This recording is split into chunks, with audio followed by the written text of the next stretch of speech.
Chapter 2. The Undiscovered Country. Endings. Heroes live, heroes die, and we, the victims, the grateful, the guilty, are only left to remember.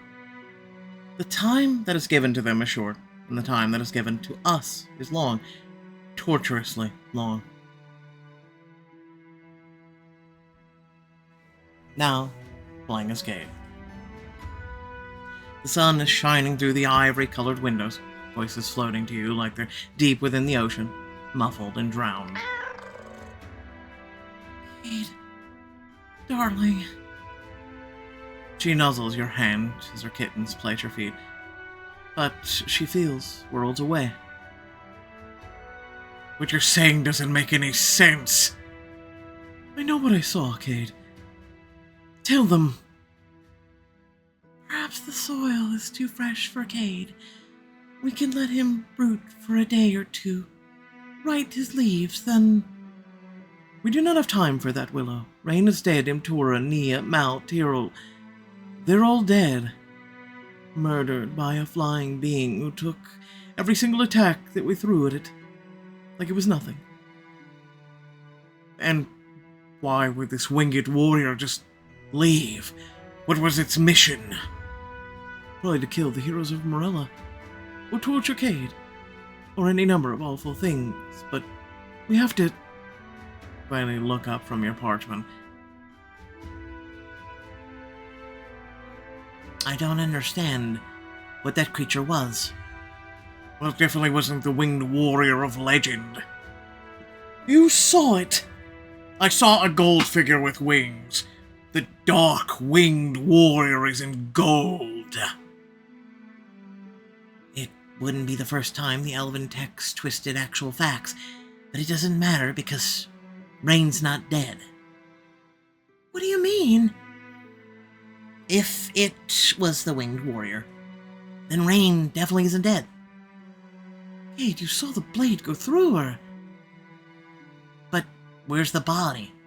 Where are all of their bodies? It took them, Cade, all of them. You're suddenly overcome by tears, rage, your hands balling into fists at your side. Cade, I know you're hurting. I don't have time to be hurt. I have to fix this. Trita cradles your cheek gently. I know how you feel, Cade. I've been through this with my grandmother. But anything you do to try and get Rain back is only going to make it worse. Trita, she'd do the same for me. She wouldn't give up on me, she didn't. I can't give up on her. The first autumn is difficult for all, Cade. I've lost people before, Willow, but I didn't lose her, and I won't lose her. Cade, you have to stop hurting yourself. There's no fixing this, it's impossible. They saved me when I got pulled into the Shadow Realm. That seemed impossible, but they found a way. But this is death, Cade. The undiscovered country, they are beyond our reach. Please understand, Cade. Thrap and I, we have seen so much death. Everyone we know, everyone we love. There are things you just have to learn to accept. But you can't. You might be willing to abandon her, but I'm not. I'll find a way to get her back somehow. Now, playing as Rain.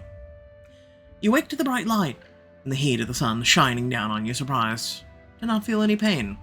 You reach to feel your chest, certain you'll find a ragged, bloody hole there, but your skin is unblemished, your body undamaged. Hello, child. Whoa. You jolt upright, eyes wide as you take in the arid desert all around, and the strangely familiar face looking down at you. Take it slow. It can be confusing at first. Rain! You turn to see a crying Nia tearing across the sand.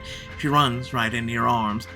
She holds you closer than you ever thought possible, salty tears mixing with her warmth as she kisses you over and over again. I didn't think I'd see you again. It's all right, Nia. I'm all right. Kid, you're... Mal comes from the opposite direction, staggering to join the embrace before pulling you into a fierce kiss. I promised you, Mal. You're stuck with me. Rain? You turn to see Tora lying on the sand. The wind clearly still knocked out of her, but she's whole, not maimed body you still last remember seeing. You throw yourself down on top of her, covering her face with kisses. Careful, Landrat, I might have broken something. You're okay. It's all that matters. You pull her to her feet and turn in a full circle, studying the dunes around you, when a tall, lanky presence hugged you from behind. I don't understand what happened. You turn around in his arms, and his lips meet yours as you cling desperately to each other. I don't care. As long as you're here. Where's Valix? Here. You turn to see her standing off by the side, looking apologetic. But then she steps forward and pulls you into a tight hug. Suddenly your stomach drops as you let go of her. Wallace, are you here? There's a long moment of silence. Terrifying. And a puff of sand springs from the ground. You and Valix rush to your struggling owlbear cub, digging him out of the sand as carefully and quickly as you can. Well, this is embarrassing, isn't it? Aaron ambles his way up to your group, pawing himself consciously at his neck. What happened the last thing I remember? There is no easy way to put this, but you're dead. That wasn't a dream, then? I'm afraid not. Niam, Tora, and Aaron go painfully quiet. No, this is a trick. It must be some form of sorcery. Look for evidence of enchantment. You know you should try to calm them down, but all you can feel is your world collapsing in on itself. No, not like this. Not like this. I need more time. This can't be happening. Ren, Vivi, all the kids. Who's gonna take care of them? Your breaths come shallow, lungs straining, your throat closing, even though you somehow know you don't need to breathe. Then you feel Mal's hand on your shoulder. Rain, are you alright? You were last, weren't you? You saw us all die. I'm so sorry. I failed you all. Rain, this isn't your fault. It was that thing, that monster. Wallace snuzzles against your leg and you bend down to pet his head. It's okay, buddy. We'll figure it out. And at least it doesn't seem like they got Cade. You jump as Valix screams in rage, slams her fist into a nearby rock, shattering it in two. Valix, try to take some deep breaths. You need to calm down. Valix doesn't respond, just snarls as she smashes another piece of sandstone. I don't think that's working, Landrat. I suppose we should just be glad she's choosing to take her anger out on the scenery. You turn to the familiar dwarven woman who has been waiting patiently off to the side. You're Churda's grandmother, right? Portia? Indeed. It is an honor to meet those who mean so much to my granddaughter. You are very interesting people, you know. I could tell that when you spoke so kindly at my ceremony, but it's always nice to see others in a new light. You were watching that? Of course I was. What else are funerals for? You are in the wilds of death, the first part of the journey to the end of all things here in the dwarven afterlife. Does everyone start here then? No, but the circumstances of your deaths were strange. It is not an incident that is covered in my understanding. Maybe I can realm walk us out of here then. You close your eyes and try to imagine tearing reality along the seam, but as you do, your head throbs and your nose starts to bleed. Nia rushes to your side, you fussing over you, only for her eyes to go wide as nothing seems to happen. I can't heal you. I can't I heal you? Because you're dead, Des. We can do magic here, but not the way you are used to. Okay, so we're in the door of an afterlife, and something has clearly gone wrong. I guess we have to just figure out what that is.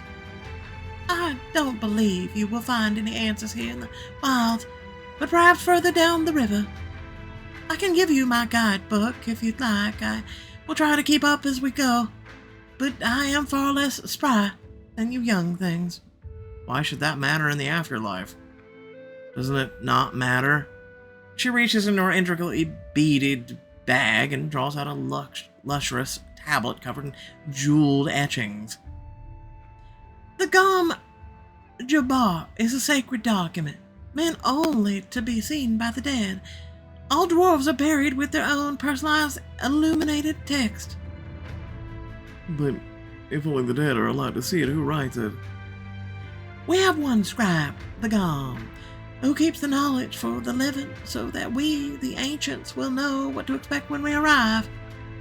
It won't quite explain your current predicament, but seeing as you're here now, it might be best to familiarize yourself with this place.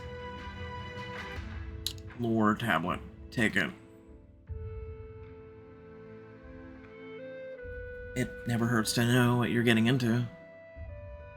And so the narration begins. I want to read about arriving here. Arriving here. When you reach the wilds, you will find yourself in an uncertain place with naught but the goods from your tomb and the gifts of your loved ones. Let their memories sustain you, and you will open your eyes to find a ship of their hopes and dreams for your well-being, well-appointed and seaworthy for the journey ahead. Rejoice in this and weep for the less fortunate, who, without funerary rites, are left to wander the wilds on rickety rafts made from flimsy reeds. Weep more still for those bodies who were desecrated or destroyed before they reach this point, who must travel on foot or not at all. These poor pedestrians wander the wilds desperate and lost, slowly withering away. I cannot tell you what to do if you meet such a stranger on your journey, but please know this. There are monsters of many forms in this world, both above and below. They may wear a friendly face, but be a villain, and so may a frightening face conceal a friendly heart. The journey transforms us all in its time. What the journey is like. What the journey is like. As you sail in your boat, you may find yourself wondering, why does this not end? How long do I have left to go? It is not merely enough to accept your death. You will only reach your destination when your soul is ready to do so. Even then, there are forces set to tempt and trick you from your laden path. Some are souls who came before, long lost, searching for supplies, purpose, though destroying you will offer neither. The others are meant to challenge those that pass through, to prove they are worthy of making it to the end.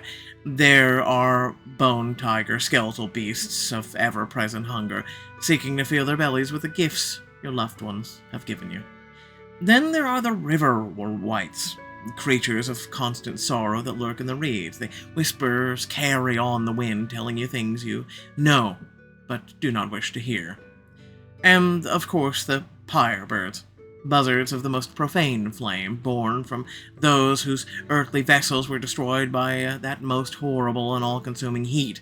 They seek only to covet and destroy everything their untimely end took from them. Foods or joys of food, family, and even memories. Those that fall to the monsters simply join them, as do those who run out of supplies and fully waste away. There is no fate worse than to be swallowed by the wilds. The city with no faces. When you reach the city with no faces, that is when your soul truly begins to become a part of the inn. Here, individuals step off their boats and go about the vibrant marketplace as they would have in life. This is where you may trade your remaining goods from your burial to enrich the city as a whole, but you will notice these treasures slip through your fingers as you acquire them, as what is yours becomes what belongs to all. You will feel your features fade from memory, reality, your mind beginning to become one with what makes us all who we are. It is difficult for outsiders to even some of us, to comprehend this change. Some speak in horror, calling it a loss, an erasure, but if you see it this way, I doubt you will make it to the city at all. It is not a loss. It's an acceptance, an act of love both for ourselves and each other, to offer up our knowledge, our fears, curiosity, joy, to make this place more complete. If you fear to turn to the last page, nothing and no one will force you. You'll remain in the city as long as you like, and many do. I hope that, though, you will find the courage and comfort to take this last step. You were so loved in life, so too you are in death, even especially by those who did not have the great fortune of knowing you. There is no need to wait for your loved ones, as you know not when they will come, and soon, either way, you will be together at the end of all things. The end. The end of all things is the final destination, a place of warmth, comfort, where all the dwarves that have come before now reside as one great shared light, like the very sun in the sky. The end speaks with one voice, that it carries the memories of many. It bears the wisdom of ages, but for all of its seen, all that have come before, and with the hope, blessings may see all that is to come. You have nothing to lose in sharing its love, only to gain, for the end has seen you and loved you since long before you were born. I leave you now with a final prayer. May your path wend smoothly, and your feet stay below you. May gold find you in dark water and dark caves. May monsters and misfortunes pass you by, and if they do not, let them leave stories behind worth telling.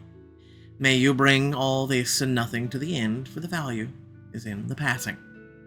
May I see you again. Let us meet at the end.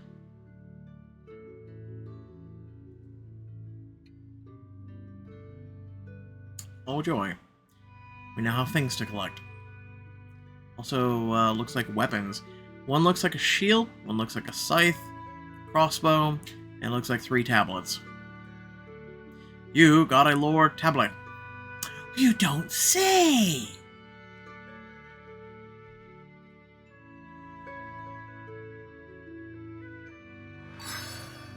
Portia leads you out of the canyon to a long, winding river, where a small but beautiful boat sits.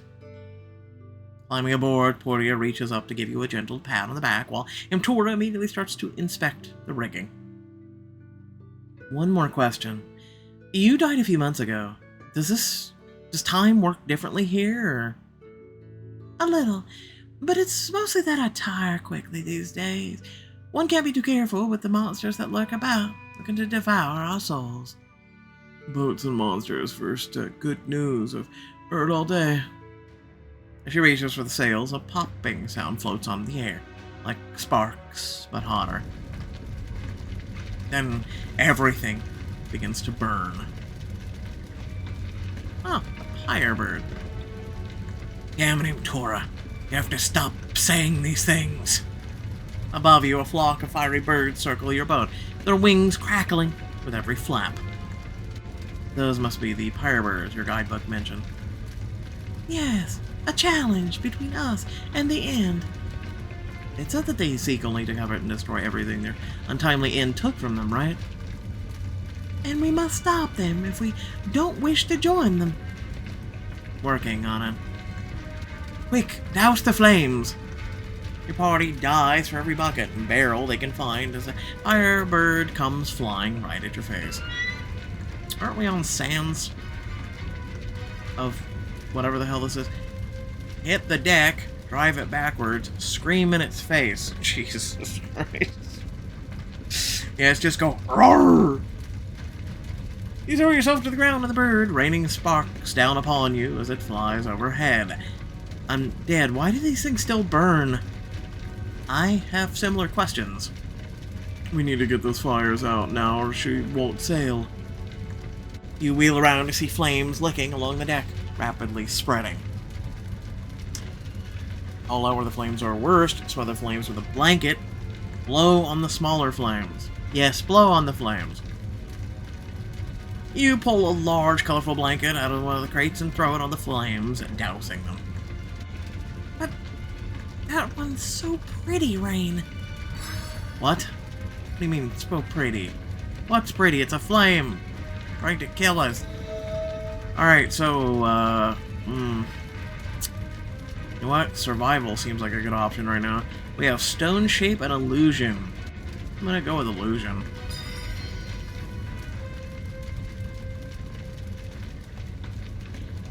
Better it than the boat. You see Valix tackle Aaron out of the way of the swooping bird. You are not very good at this. I'm rusty, I just died. Rain, take that one out. Tyrrell points out a bird that's about to let out a breath of flame right at the deck. Douse it in water, throw yourself in front of it, shoot ice at it. Oh, shut up. Douse it in water. And to do this the old-fashioned way. You dip a bucket into the river just as the bird dips into a full dive and hurl it up at the creature. As the flame goes out, doused by the water, the pyre bird clatters to the deck, unconscious. Didn't like that, did ya? Nice one, kid. The pyre birds retreat to the skies, still sparking and screaming as they circle high above. The regrouping. Brace yourselves! I'm gonna throw them something valuable. Order them to leave. I'm gonna order them to leave. Let's see if that works. Steering the birds down, you throw your energy into your voice the same way you would channel a spell, and as you speak, it booms. Hey birds, go suck an egg. That's not... okay, alright.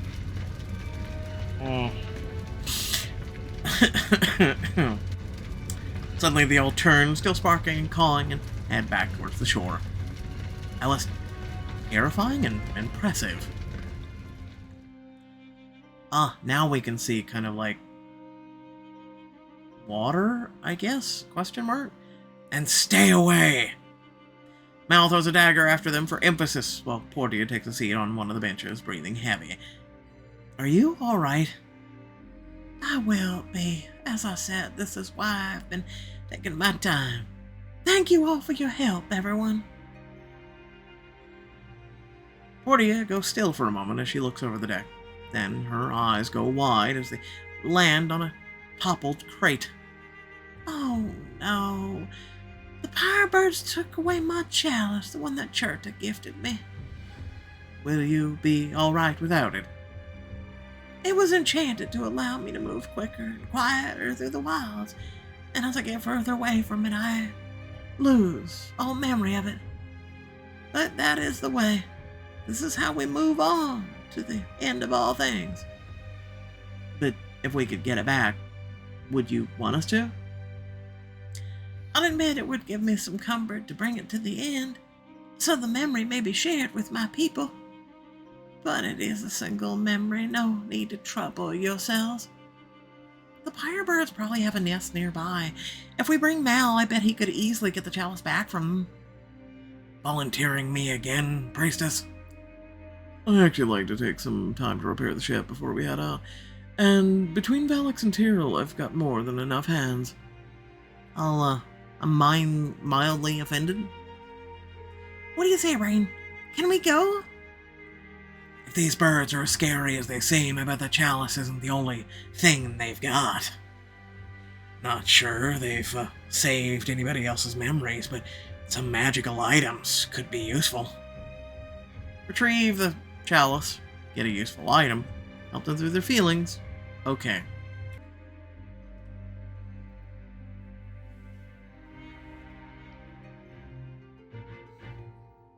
Three of you hop off the boat, head back into the desert, whispering as you follow the sound of the calling that echoes over the sounds. It really is quite beautiful here. Said no one ever, dude. It's desert. I don't see why you're trying to make the best of the situation. We're dead, Nia. That's bad.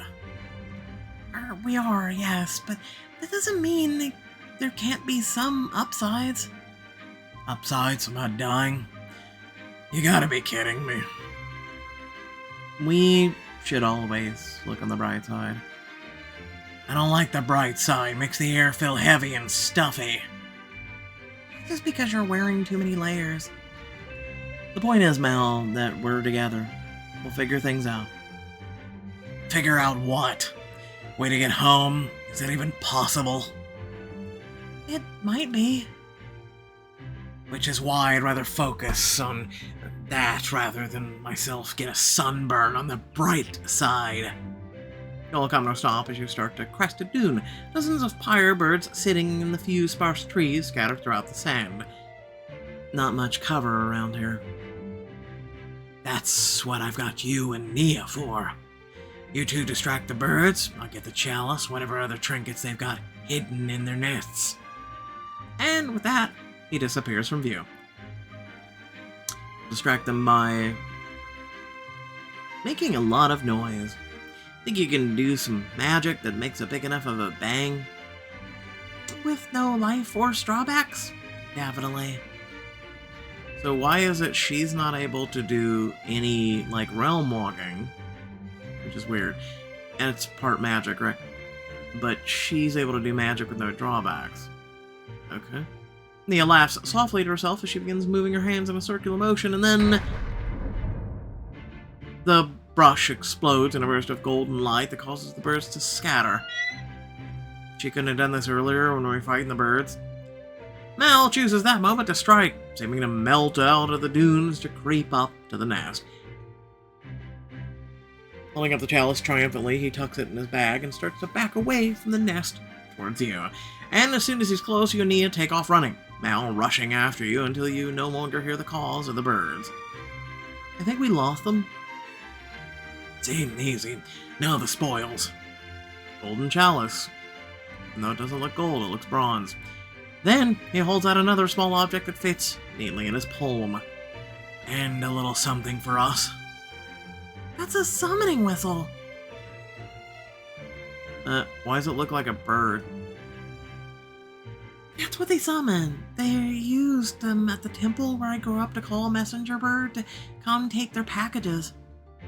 So you're saying maybe we can blow this and then the pyre birds come? Not sure I can think of a situation that would be improved by those sparky vultures. I don't know. They could at least stir up some chaos. We usually don't have any trouble with that. Maybe they summon the king of birds. You may remember him from that story. I'm still here. The three of you head back toward the river, and you're relieved to see the rest of your friends bustling around the newly repaired boat. Hang on a second, Nia. Of course. Mal gives you both a wave and heads down to the shore, leaving you and Nia at the top of the dune. Is everything okay, Rain? Everything's wrong, Nia. I saw you die. Your throat tightens, making it difficult to swallow, difficult to breathe. I felt you die. I couldn't do anything about it. Rain, you stayed with me. That means the world. I just wish I knew what we're supposed to do now. I want to go back, but I don't know if the temple's teachings would want me to. What do you mean? These things have a natural order, Rain. For all I know, I've already been cremated in accordance with the temple rites. What happened to the bright side? Someone has to hold out hope, and Mal isn't exactly in the habit, and it does make me feel better believing that it will all turn out okay. But you still haven't answered my question. I asked if you were all right. No, not even a little bit. Perhaps that's too big a question, given everything. How about this? What do you need at this moment? Coffee. What? Could you imagine coffee in heaven? Shit. Listen, I bet you that tastes out of this world. Because it's not of this world, get it? Okay, I need a hug.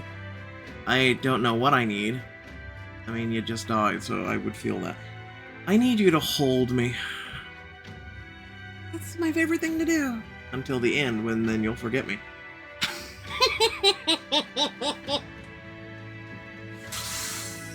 Oh, thank you, Guidebook, for letting us know about that. She pulls you in close, the rush of her soft scent, a much-needed balm. I'm here, Rain, as long as you need me and forevermore. She presses a kiss to the side of your head, and then one to your cheek, Reverend. Thank you. You stay like that for a long time, holding each other in the silence at the top of a windy dune. And when you finally feel like you can breathe again, you let her go and head back down to the boat. We got it back. You make your way over to Portia, who holds the chalice close when you return it. Oh, thank you, Rain. Oh, Churda would never forgive us if we let you forget a single second with her. I'm just grateful she has such wonderful friends. You sail through the wilds of in pain silence when Portia finally instructs you to dock close to a beautiful desert oasis. Why are we stopping? The journey to the end is a long one, my dear. We must catch our breath when the opportunity presents itself. She's right, Alex. We're already run ragged.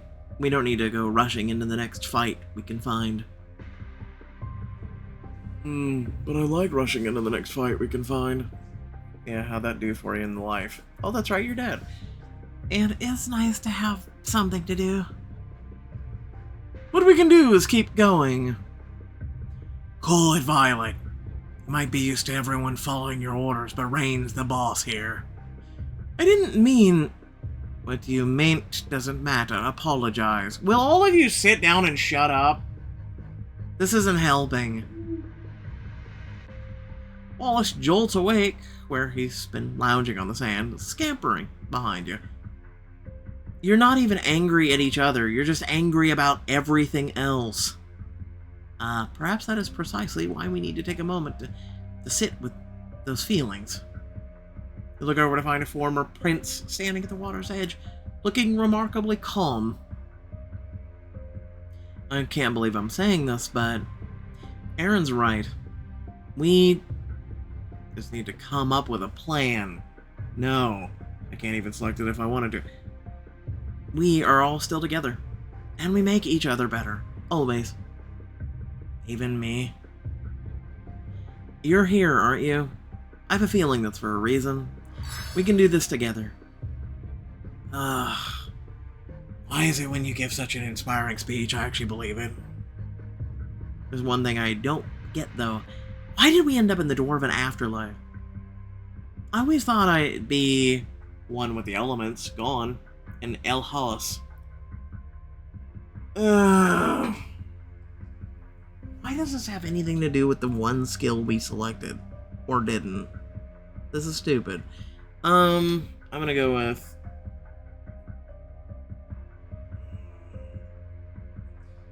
I don't know what the hell El Hollis is, but why not? I was raised to follow the teachings of the light, but maybe that's not enough. Don't say that, Rain. If anyone belongs in Hollis, it's you. I'm assuming that's heaven. The light takes everyone who seeks it, Rain. I'm sure of it. In all my studies of the light, I always assumed it only claimed those who sought it. I believe that El Hollis, the elements, and all of it must exist. I wasn't taught the same, but it would certainly make sense. Do those places exist, Portia? As far as I'm aware, they do. But I believe I know the reason all of you wound up here. The winged warrior you spoke of, I saw it, carrying your souls as it flew overhead, and I worked a little magic to snatch them from it. If it had our souls, I bet... We were called here to help. We weren't supposed to die. We're not actually dead.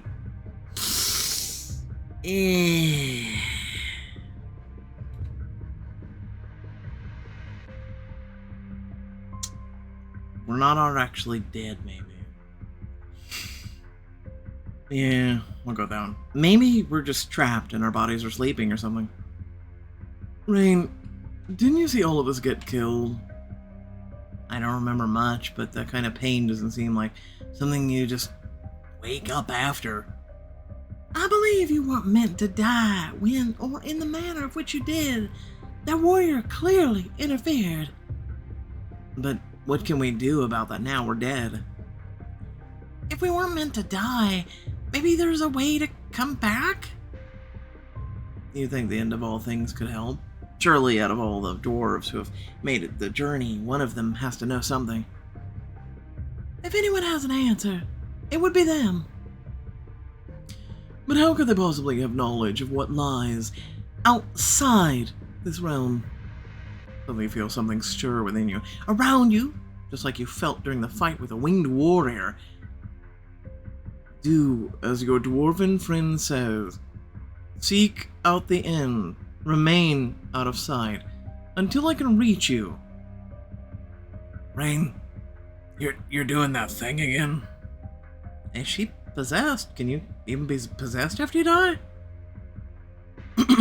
This is nothing sinister, but you must do as I say if you hope to return to where you were meant to be.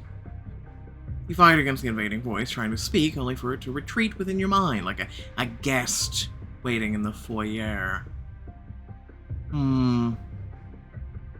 But who are you? Yes, if you truly wish to help us, then you would reveal yourself. Knowing my name would be more dangerous to you than ignorance.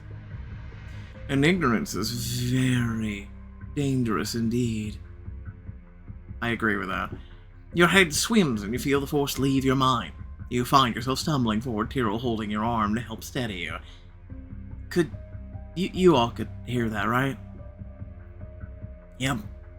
You have become even more unauthoritative than usual. No, there was this thing in my mind, this person. It was like they were speaking through me. It's because they were. I guess that's an improvement over the Watcher. You all truly are a strange bunch. I see now why Chert was taken so much by you. Alex clears her throat, staring at the ground for a moment before looking at you. I'm sorry for earlier, Rain. It was unfair of me to take my own personal frustrations out on you. I'm sorry for snapping. Yes, now, yeah, that we're all sorry. Tyrrell, you have to actually say sorry. I'm sorry, Alex. It seems you are not the only one working through personal strife, but still, it was callous of me. As you all get settled on the shoreline, you spot another small craft overturned deep in the reeds. It looks like there's another boat out there. It must belong to someone who didn't complete the journey. How do dwarves feel about the ideas of finders keepers?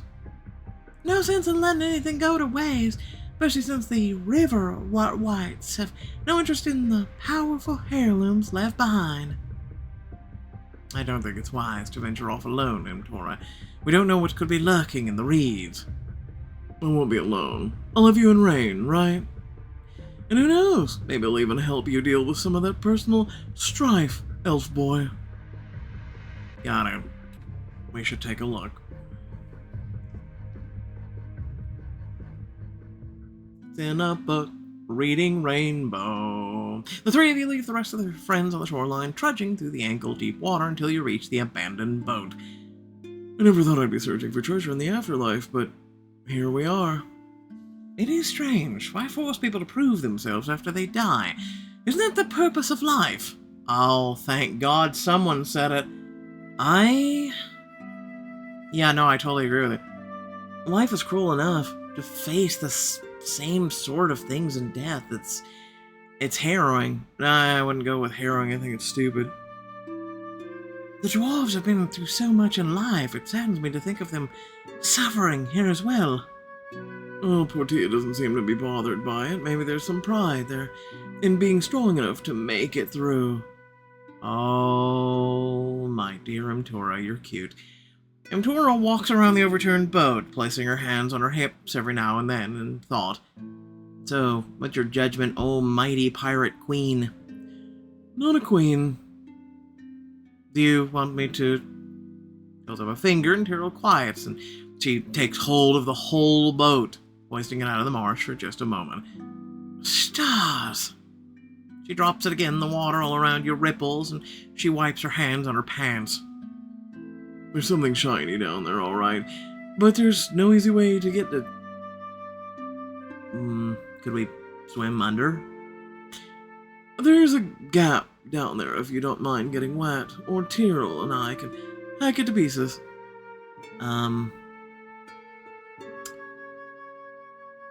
You know what?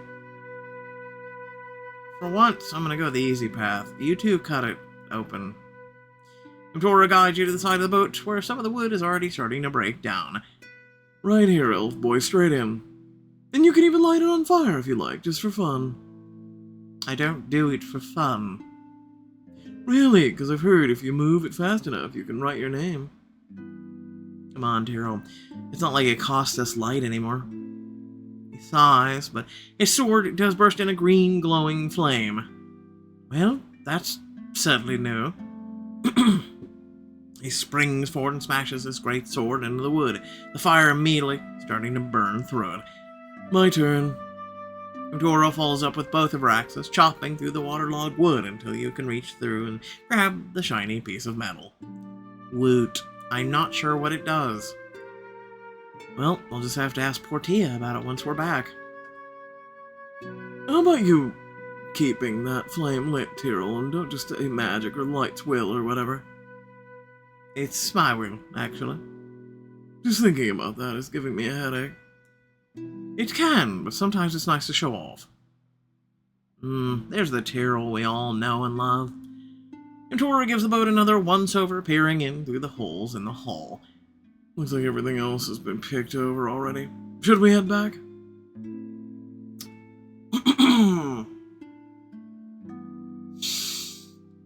Let's take a breather with Tyrell for once. Tora nods and wades back towards the party, leaving you and Tyrell standing in the shadow of the capsized boat. How are you doing? I'll admit, I'm a little ashamed I was the first to go down in that fight. But I will make my peace with it and do better. That I promise you. Listen, you're like the Piccolo of the group.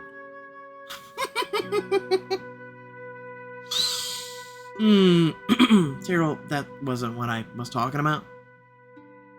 You didn't coddle me. I will conduct myself more honorably in the future. I only hope you can forgive me for my failures. There's nothing to forgive. That thing was incredibly and impossibly strong. It took all of us out. I was so worried about Nia. I didn't realize how badly hurt you were until it was too late. There was nothing you could have done for me, Drain. If I must stop blaming myself, so must you. It's just hard, being the last one to go. I felt so helpless and still do. I don't know the best course of action for any of us, nor what words of comfort would not ring hollow. I feel as though I have lost something. We're all here, and yet I do not feel whole. I know what you mean. I think you... to be in my arms. An excellent suggestion. Wrap yourself around him, taking solace in the perfect places where your bodies meet. How I wish we were back home, singing away from Felix's banquet to curl up by the fire. Such a party to hang out with me. I've really got you breaking all the rules. He kisses your forehead. His lips are soft, gentle as the way he holds you to his chest.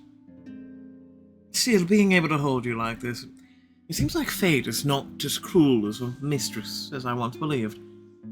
If only she could make this moment last. His eyes sparkle with affection as he places a tender kiss to your cheek before reluctantly letting you go. There shall be many more moments after this. You hurry to catch up to Untura and make your way back to your friends. What did you get, kid? I was hoping Portia might know. You pass the salvage relic to her, and who holds it close to her eyes as she examines it. Oh, yes, a family crest. You can use them to draw on the strength of the family they belong to. This is one of the Quiltons, a very strong family, very rude, but very strong. Yeah, you summon them, they all flip you off and go, "What the hell do you want?" Alright, Quiltons, why don't you hang with Tora until we need your help? You toss the crest to Tora, who pockets it before taking up her position at the helm. You're not sure how much time passes as you keep sailing. The sun never moves from its place in the sky, and then suddenly, Portia calls out. Look there! The city with no faces. We've made it already. But as you go to disembark, you hear an ear-splitting crack of wood behind you, the whole boat bobbing from the impact. You turn to see two figures, one heavily armored and the other in flowing black robes. Surrender, and we will make this comparatively painless. The woman's feet hover above the ground. Face the strangest picture of serenity. It's like looking into the eye of a storm. Excuse me? Hero draws his sword, immediately lighting it up with a eerie green fire, while Mal summons two daggers into his hands.